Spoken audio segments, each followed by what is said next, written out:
Good evening. Please remember that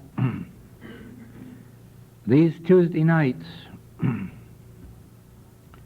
are meant not only as periods of instruction, but periods of healing as well, because spiritual healing is an important part of the message of the infinite way.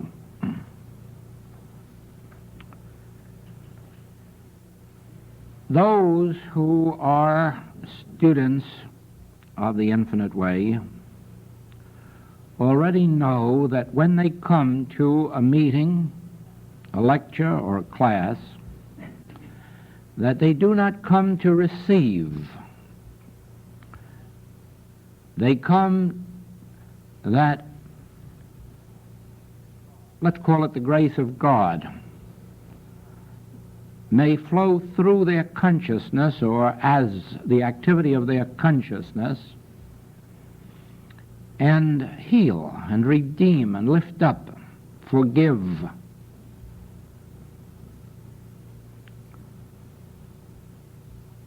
A healing consciousness is one that blesses. A healing consciousness is a benediction.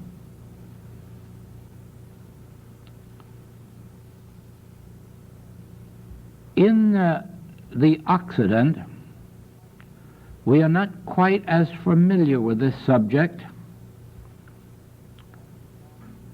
as they are in the Orient, where it is known that one who is spiritually enlightened may bring spiritual release, freedom, to those in bondage, whether physical, mental, moral, or financial bondage.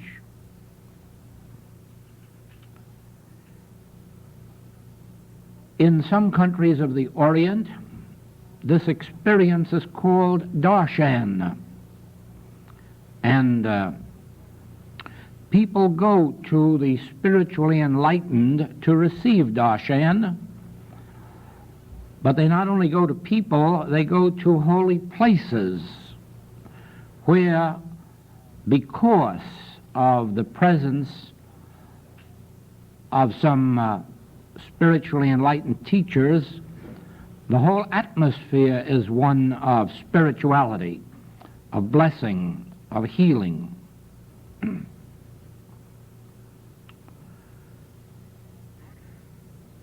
One receives darshan, sometimes in other countries called satori, merely by being in the presence of those who live in an atmosphere of God, of the Spirit. To some extent, we realize that in the Occident, when people go into churches, not only when there are services, but at other times during the day, to find comfort, to find ease in prayer, meditation, but actually what they receive in that church is not so much from their own meditation, because actually they may come in so troubled that they cannot achieve meditation unless the particular minister, priest, or rabbi is of such spiritual enlightenment that that church or temple has taken on that atmosphere. And then, as you walk into that church or temple or synagogue, you find that the atmosphere there, the very spirit in the air, enables you to settle down into quiet, peace, meditation, and then inwardly receive God's grace in the form of healing or comfort or whatever you came there for. This is true of our public work, whether these talks or lectures, if you call them that, or our classwork, or our tape work. The main object of these is not to teach so much as it is to impart this inner peace or quiet through the atmosphere, the consciousness of those who are there.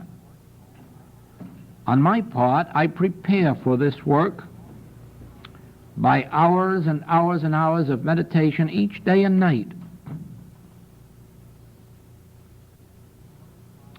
And those of our students who are far enough along on the path likewise prepare themselves for these occasions, so that when you come into this room, you actually do not come into this room at all. You are coming into the prepared spiritual atmosphere that has been created by meditation, by inner communion with God, by those of us who are devoting ourselves to this particular form of life.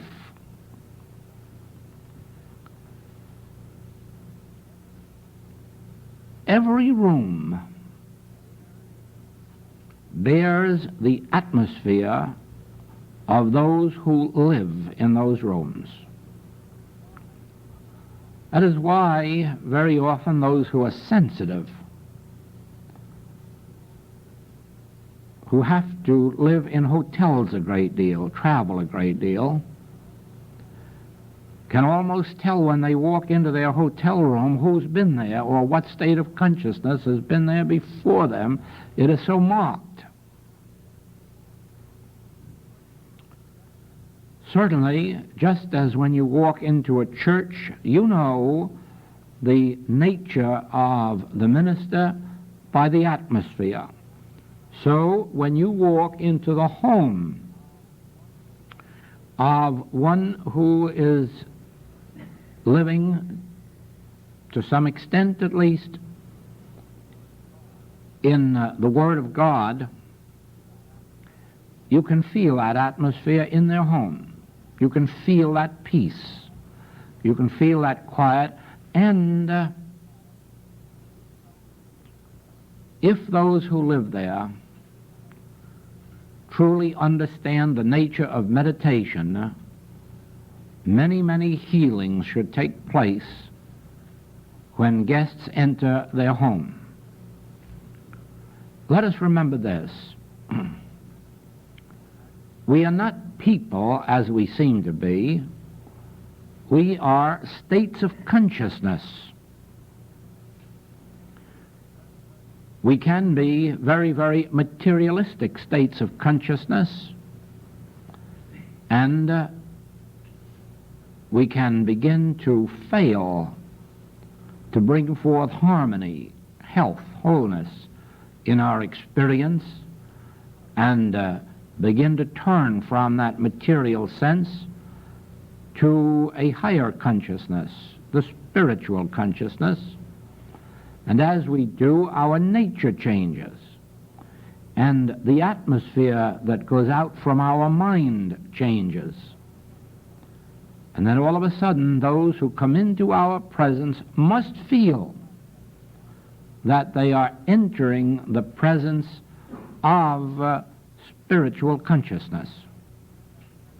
You can understand that very clearly if I just remind you of what you would expect if you had been privileged to walk along the shores of Galilee and one day meet the Master, Christ Jesus.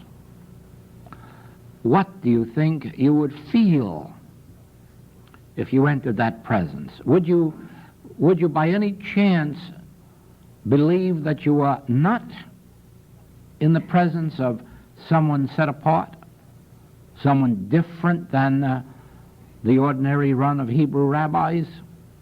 Or even if you met some of the disciples during those 3 years when they were so much with the Master, do you not believe that you would catch immediately that they were not ordinary fishermen? Would you not feel something, discern something different about them? Try to think of meeting Saul of Tarsus, and perhaps a year or two later, St. Paul, and see what you would have expected of Saul of Tarsus, or what you would expect now of Paul, and see if you would have had the same feeling the first time as the second time. And of course the answer you know well. You probably would have shrunk away from Saul of Tarsus. You would have discerned the bias, the bigotry, the hatred, and probably some of the intellectuality too. And then meeting the same man later as Paul,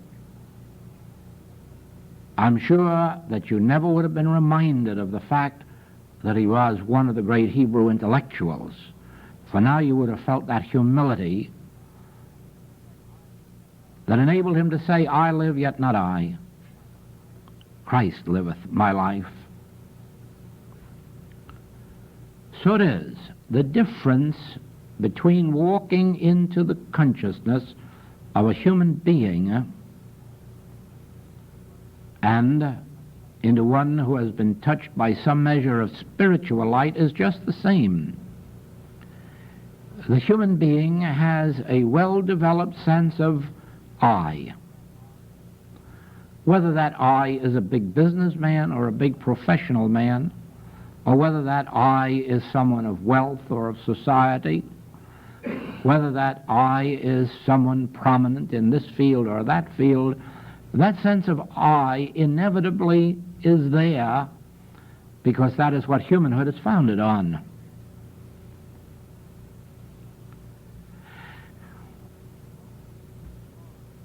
Those who have learned to live in the Word and let the Word live in them catch first of all the meaning of the Master's statement, I can of my own self do nothing. If I speak of myself, I bear witness to a lie. The Father within me, he doeth the works.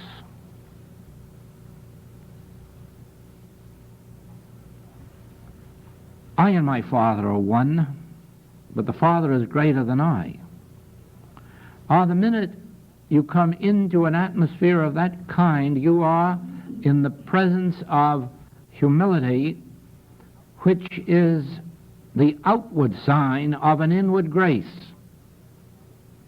because it bears witness to the fact that the individual who knows this has come into conscious contact with that which is greater than himself, with that which really is the law and the life under this entire universe, including all of those who live in it.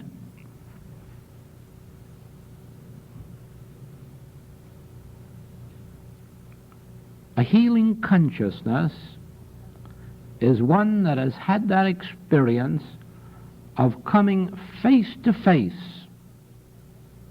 with that which can never be explained, can never be understood with the mind, which can only be discerned through the soul faculties.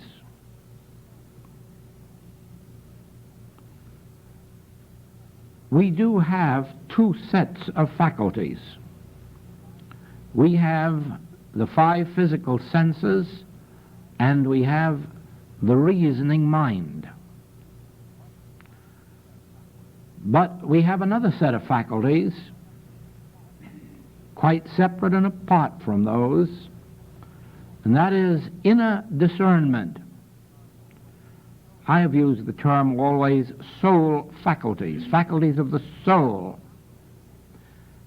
They operate independently of human reasoning, of human thought, although often they result in our receiving thoughts. It is these soul faculties that make it possible to receive truth, which, of course, the mind could never grasp. Let us see how that operates for a moment, so that you too will know how meditation works, and then later how metaphysical or mystical treatment works.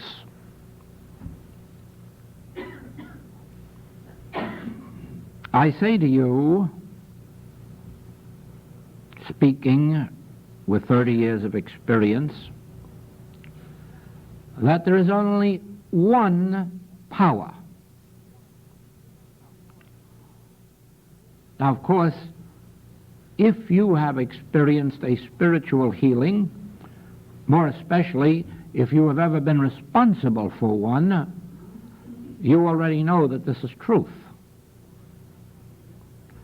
because you have had it demonstrated to you that that which was called disease or sin or fear never was a power,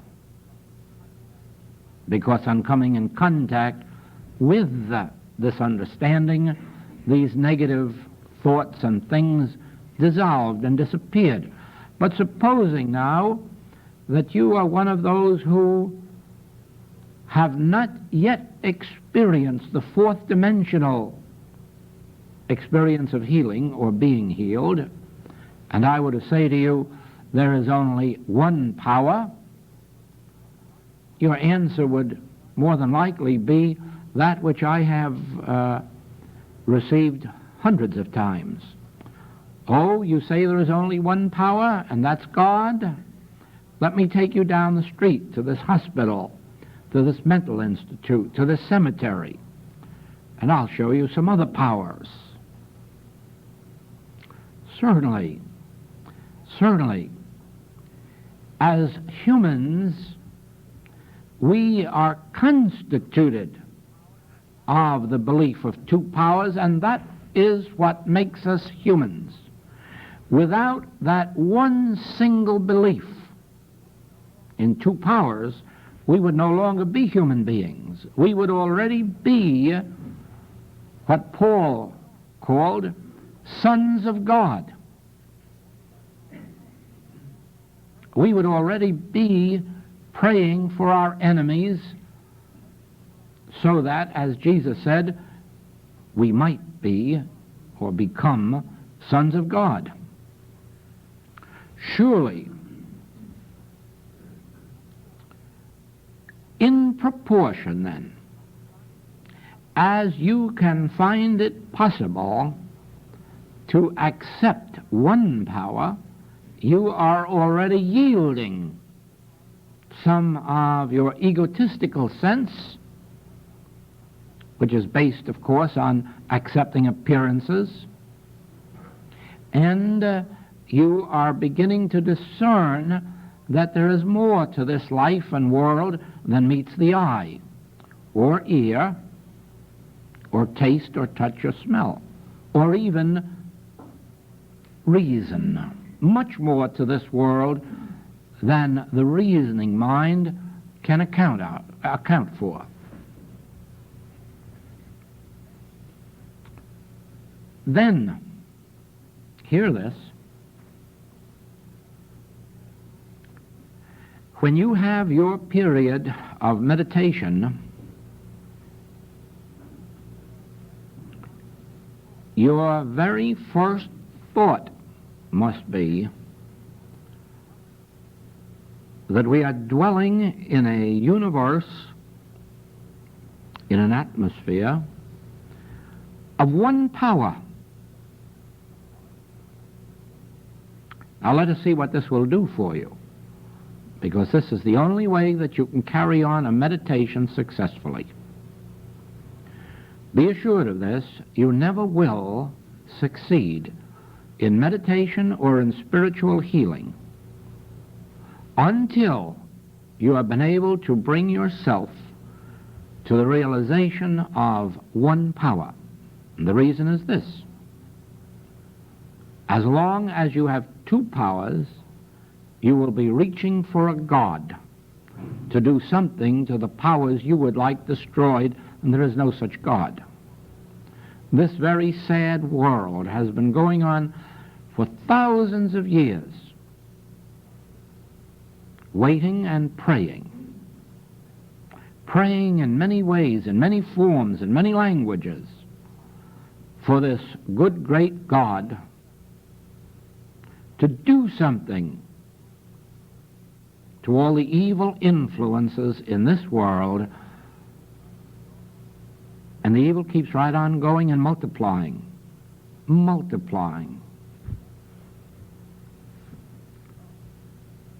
There is no such God.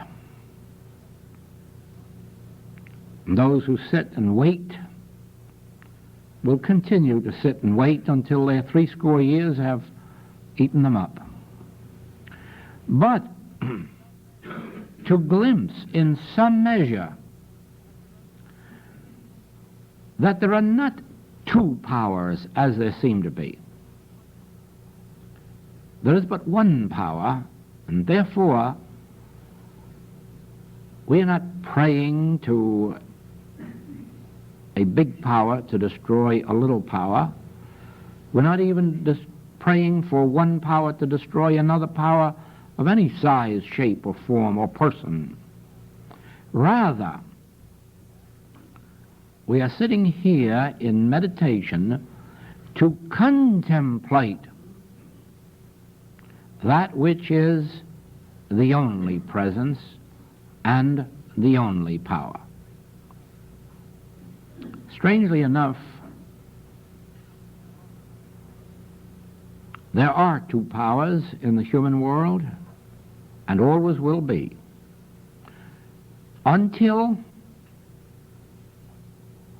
this belief of two powers touches the consciousness of an individual who has come to see that God is infinite, and that you cannot have an infinite God and some form of negative power. You can't have an infinite good and an evil. Now, note this change, because here is where the important part of Christianity comes in. While we are under the belief of two powers, we are under the law. You have heard it said of old, an eye for an eye and a tooth for a tooth. That's the law. You have heard it said of old, stone the adulteress and kill her. That's the law. You have heard it said of old, do this and do that. That's the law. And the reason it is the law is that there is good and evil, and we must do something horrible to the evil to get rid of it. Would be nice if we could. In all the centuries of stoning adulteresses, we haven't gotten rid of them. In all of the centuries of imprisoning thieves, we haven't gotten rid of them. Oh, no, you don't destroy error by fighting it. Why? Because I say unto you, who am I? This is Jesus Christ speaking through the fourth dimensional new consciousness. I say unto you, resist not evil. I say unto you, put up thy sword. Those who live by the sword will die by the sword. I say unto you, Don't seek revenge. Don't seek to punish the thief who robbed you. I say unto you, forgive. 70 times 7 forgive, and then start praying for your enemies. Pray for your enemies in order that you may become children of God, because, and I say this too, it profiteth you nothing to pray for your friends. It profiteth you nothing to pray for your friends. Oh, but you'll keep on doing it. It's so much easier to pray for them than for your enemies. We always want to do the easiest thing, even if in the long run it's going to destroy us. But the Master said that this way is straight and narrow, and few there be that enter, because there are so few capable of maintaining persistently and consistently that there is only one power. Thou, Pilate, hast no power over me, unless it comes from God. Or to the crippled man, what did hinder you? Pick up your bed and walk. What did hinder you? There is no power of evil. There is no power of sin. There is no power of disease. There is only one power. Pick up your bed and walk. Neither do I condemn thee. This really must have been a horrible thing for the Hebrews to hear.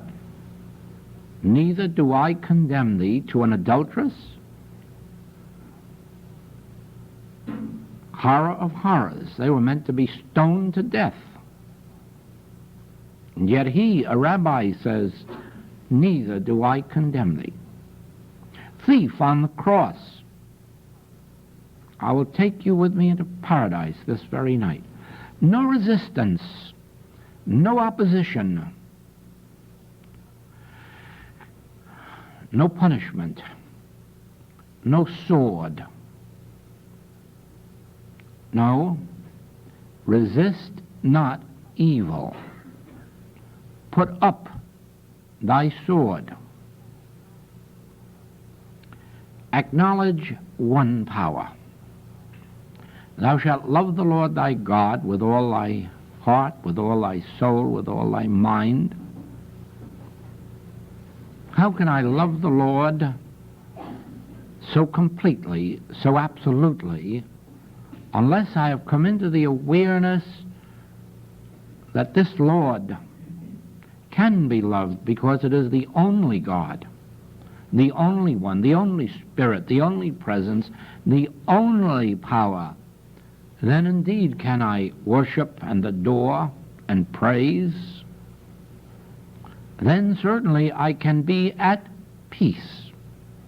Now, when you enter meditation, be sure that you put up your sword. Be sure that you are not hiding behind those eyes for the purpose of destroying your enemy, or rising above your enemy, or overcoming your enemy, or doing battle with your enemy. Be sure that when you close your eyes in meditation, it is to contemplate the divine presence, besides which there is no other. Be sure that your closed eyes represent the outer sign of an inner grace, a heart and a mind at peace, because it is contemplating God. Not fearing error, not fearing this sin, not fearing this disease. Contemplating God, the only, the all, the infinite, the omnipotent, the omnipresent.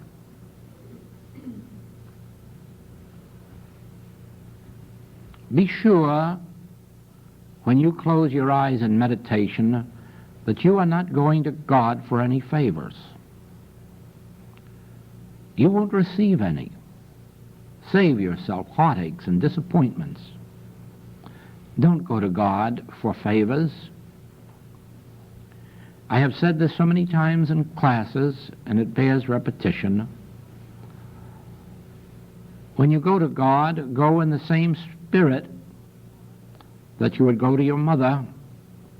If your mother was 1,000 miles away and you could visit her, I'm sure you would go there just for the joy of being in her presence, just for the joy of sitting there with her, not asking favors. True, she may be rich. True, she may have lots of favors to give, but you wouldn't be there asking for them. Oh, no. No, and this is the spirit in which we go to God, not for something, but for the joy of contemplation, for the joy of communion, the joy of holding hands, if you like. It sometimes happens that you feel the very presence of God in that way, as a hand touching your hand, or a hand touching your shoulder, or a hand touching your forehead. Because the hand of God is closer to you than breathing, nearer than hands and feet. And if it isn't a physical hand, it sometimes feels like one,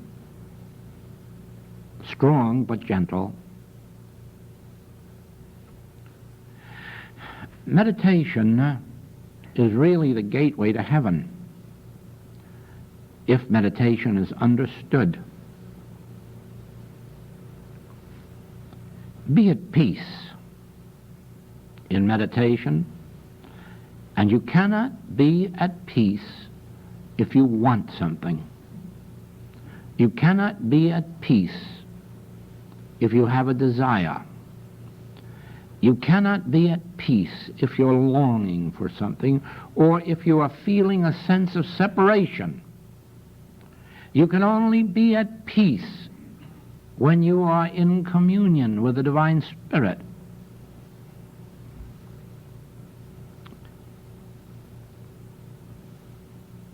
Naturally, in the first months and sometimes even years of meditation, it isn't a simple matter to find that peace instantly. But the way to find it is to be sure when you go into your meditation, number one, that you are not thinking of God as a power. You are thinking of God only as a spiritual presence, a joy. Be sure when you go into these meditations that you do not accept two powers, but that your whole contemplation is God alone is, and God alone is power, and I seek no other, and I need no other. And you will find how quickly then you can come into the atmosphere of meditation. All that prevents beautiful meditation, peaceful meditation, is this seeking of a higher power. And there are no higher powers. There is only one power. There's no higher power and there's no lower power. There is only one power, and that power is the grace of God. It doesn't do anything to anything. It doesn't even do anything to anyone. It just is. It just is like the sunshine is. The sunshine is. And whatever it is, it's glorious. And whatever God is, that's glorious too. It is when we seek God for a purpose that we set up a barrier between ourselves and God.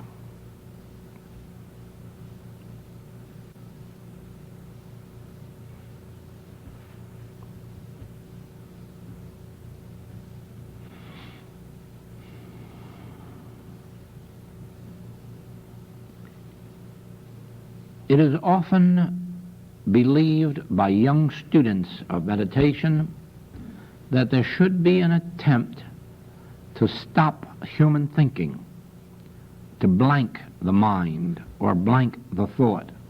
This isn't true.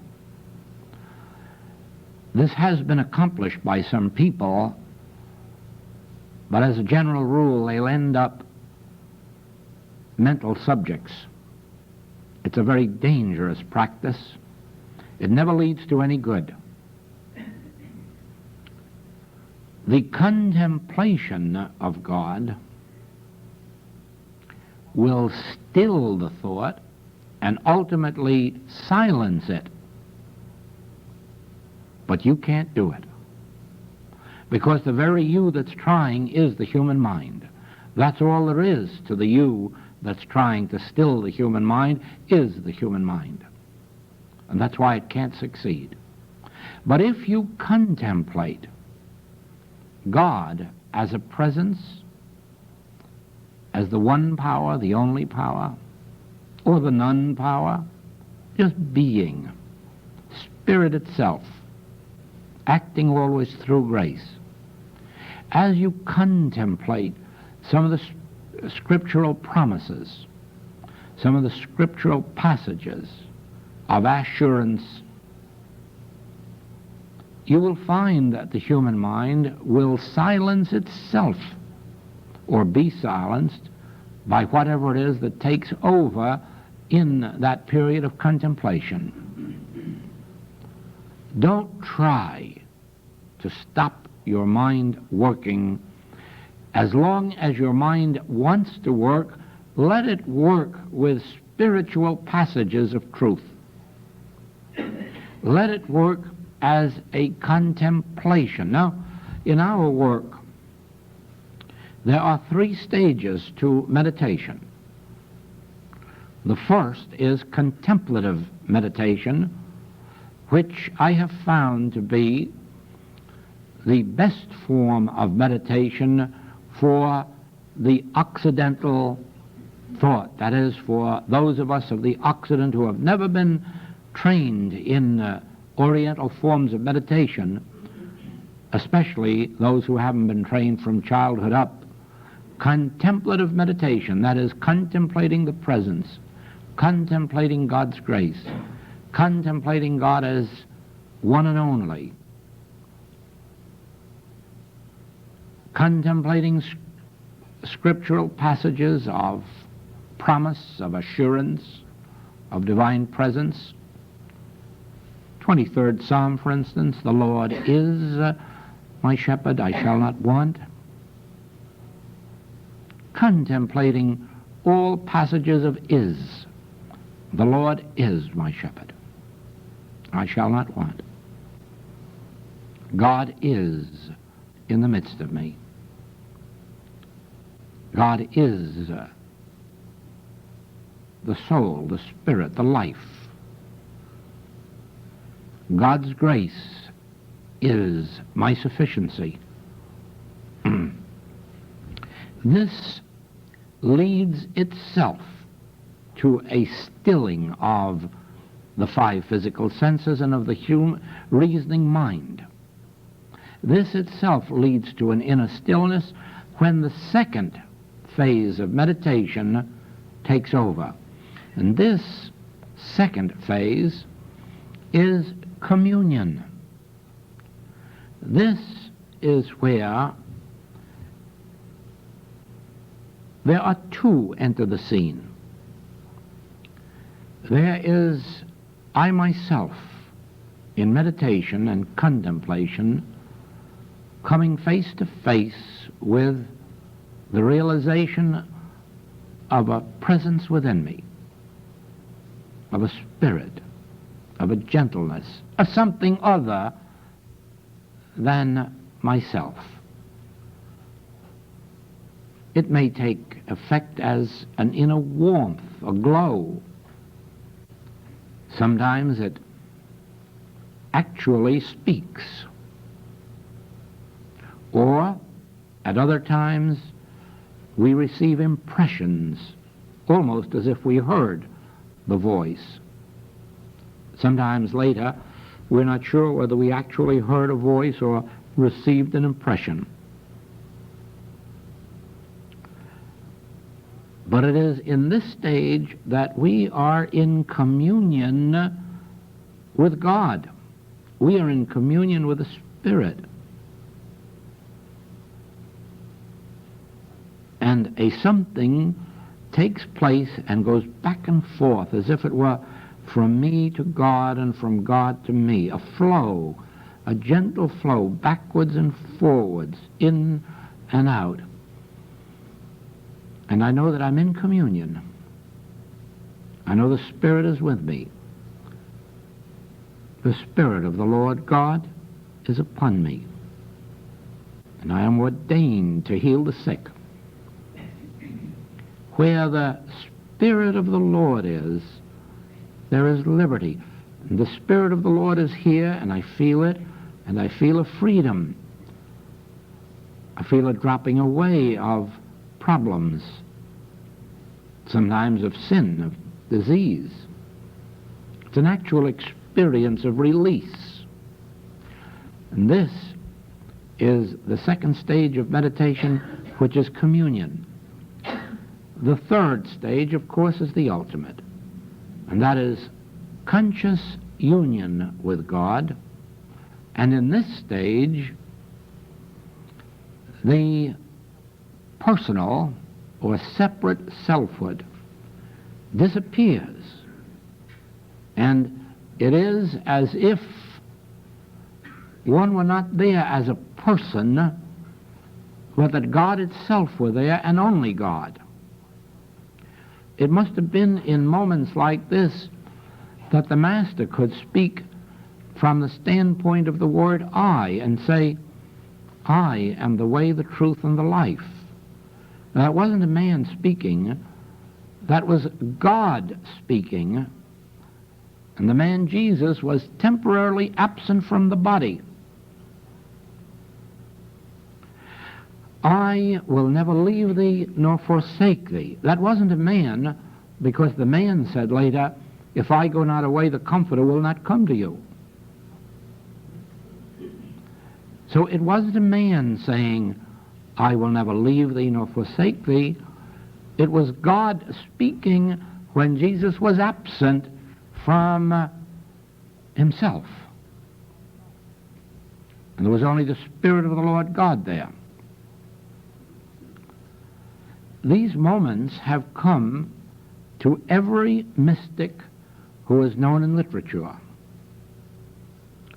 And in the mystical literature of all of this world, whether of the Occident or of the Orient, the mystics speak out from that word I,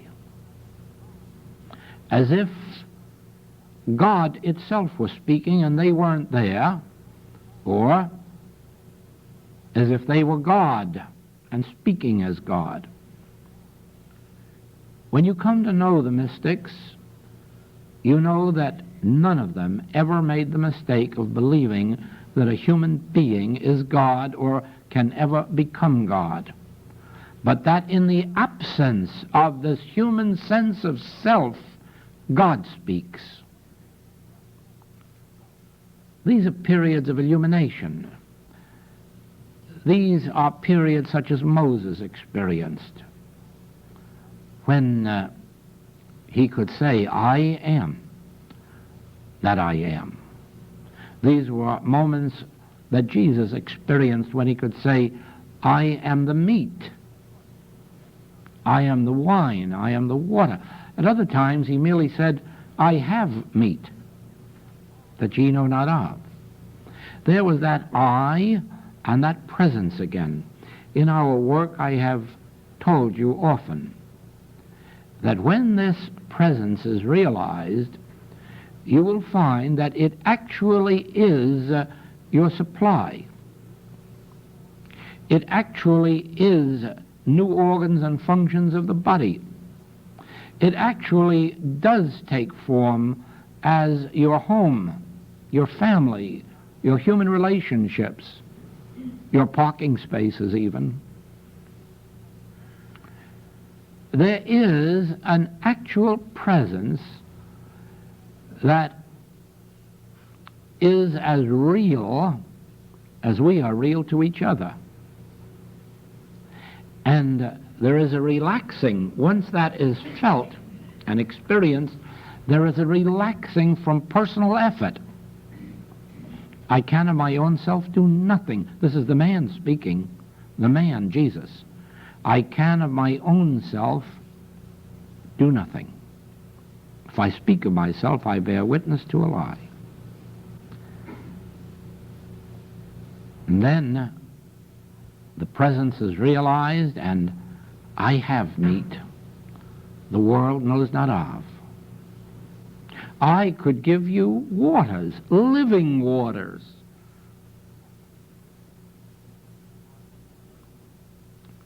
And then later on to the third stage, and I am the way.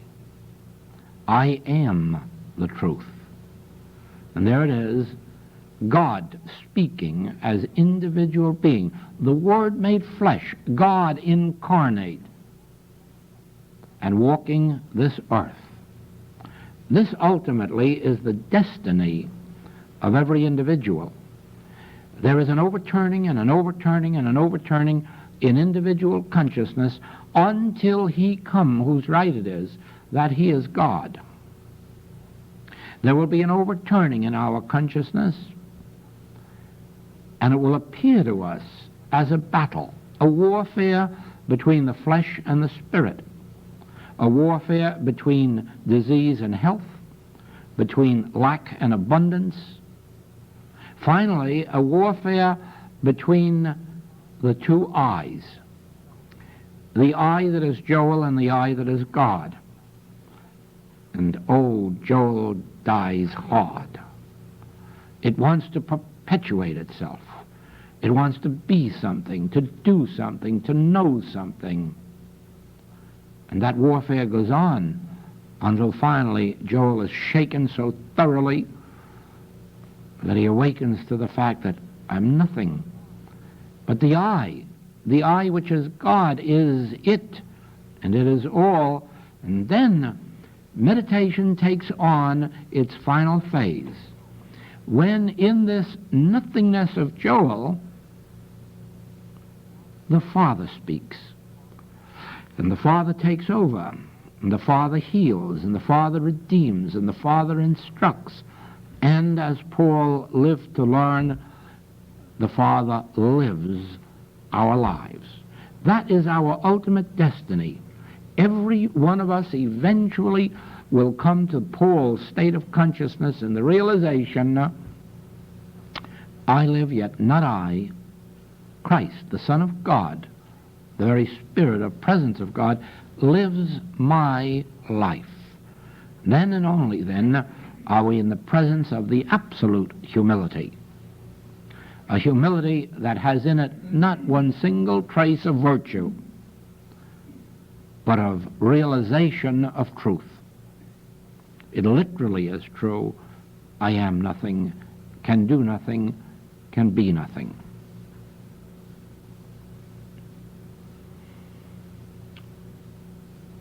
Yes, there is a sense of emptiness, but strangely enough, with the sense of emptiness, there is the sense of fullness, of completeness, of perfection, and yet not in any personal sense.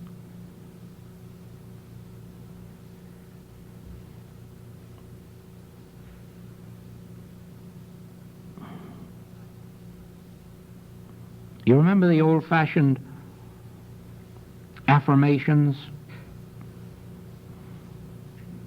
You are spiritual, you are perfect, you are whole. And then the practitioner with a sense of humor says, why do you come to me then?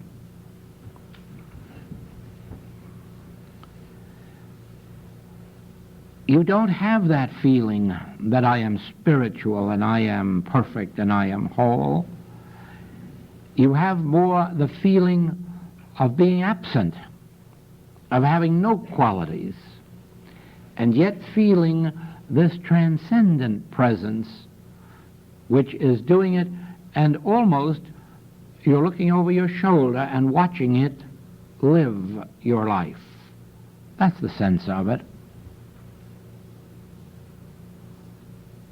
Though I'm sure Jesus experienced a higher sense when he had even no recollection of himself and could speak only from the standpoint of I am the way.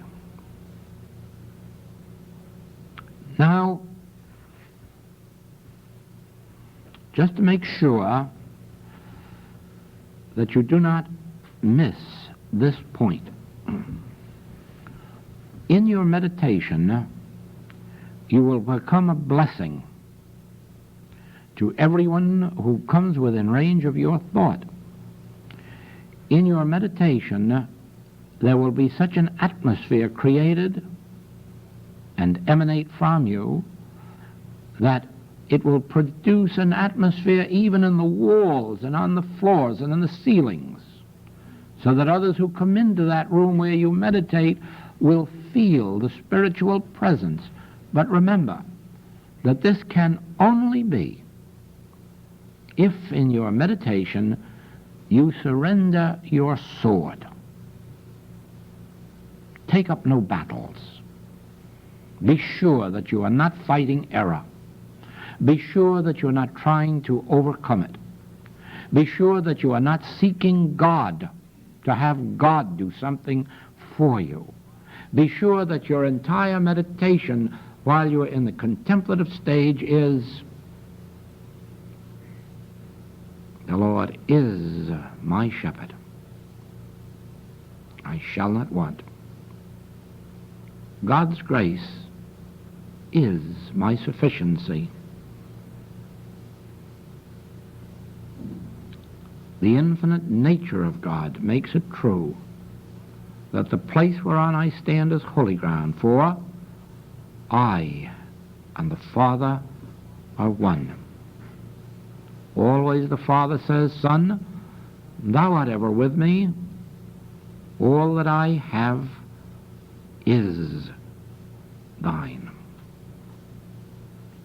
I will never leave thee, nor forsake thee. My presence will go before you. My presence is with you. Fear not. Fear not. For I am with you. And then you see, that brings this, call it an activity of grace. And whatever of an erroneous nature touches your consciousness is then dissolved. God's grace, the realization of God, dissolves all of the effects of the belief of two powers. This belief of two powers is not necessarily yours or mine, remember. This is a universal belief that was here before you and I were formed in our mother's womb. This is a universal belief which becomes your belief and mine as we are born and as we grow up. From the very first moment of our life on earth, somebody is saying, don't drop the baby, or don't bunk your knee, or don't fall down, or do eat spinach. Always remember that we are being given the suggestion of two powers, and the world never stops. It never stops throwing at us this belief of two powers, and it isn't any wonder that even with all of our meditations and all of our spiritual living, that sometimes we succumb and say, you must be right. Look what error did to me. But error can't do anything to me. Strangely enough, Joseph saw that when he couldn't agree that his brothers had brought about his troubles. God sent me before you into Egypt. So it is that God has ordained that we end up in the presence of God. But you must remember that we are resisting it, just as Joseph must have resisted it. It was so comfortable to be a rich man's son. And not only that, but to be the favored son of the rich man. Do you wonder that he didn't want to go down into Egypt? Do you wonder that he didn't want to leave his father's household?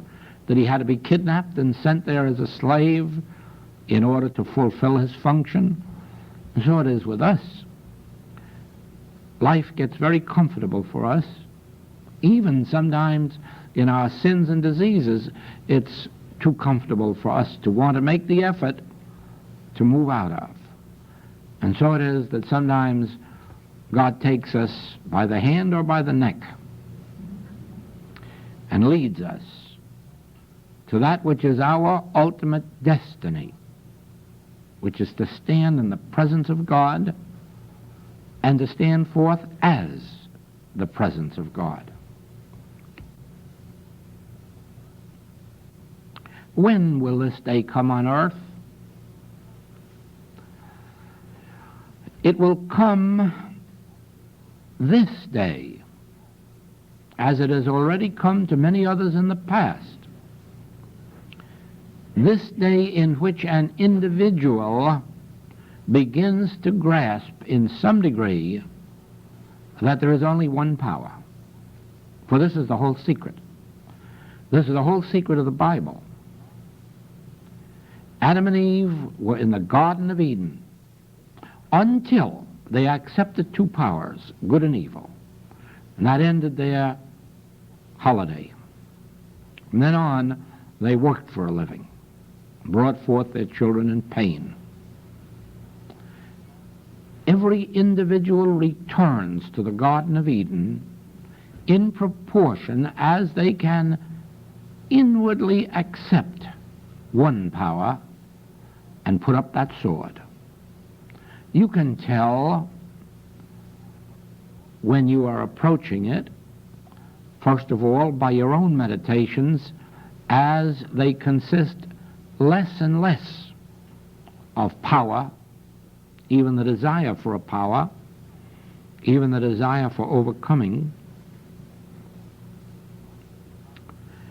And then you can watch your progress when, because of that, those around you begin to ask for help. And always remember this. There is one sure way to be the biggest practitioner in any community, and the busiest one, and the most successful one, and the most prosperous one. And that is to lose all sense of two powers. Because somehow or other the world beats a pathway to the state of consciousness that is abiding in God as one. Hear, O Israel, the Lord our God is one. Is there any other God, Isaiah asked? I know not any. And as you attain some measure of that realization, requests begin to come in for help. Then is the testing time. Because the first inclination is, here's my opportunity. And then we forget that even Jesus could say, I can of my own self do nothing. We try. And in trying, we lose that particular demonstration. But with practice, we do get to that place where someone asks for help, and we sit in that silence, contemplating God's presence, making no attempt to heal anyone or save anyone or redeem anyone or reform anyone or even forgive anyone. Now we are in that realization of God alone. Thy grace is my sufficiency, and his and hers. And with this first success comes a measure of healing. It takes a good deal of practice. It takes weeks and months, and it takes an awful lot of sins and diseases rendered null and void before you actually come to a place where it is automatic to sit down and rejoice in God's presence without wanting God to do something for you. It has helped me many, many times to remember when I go into meditation that I mustn't think of God as my servant, whom I am going to have do my will.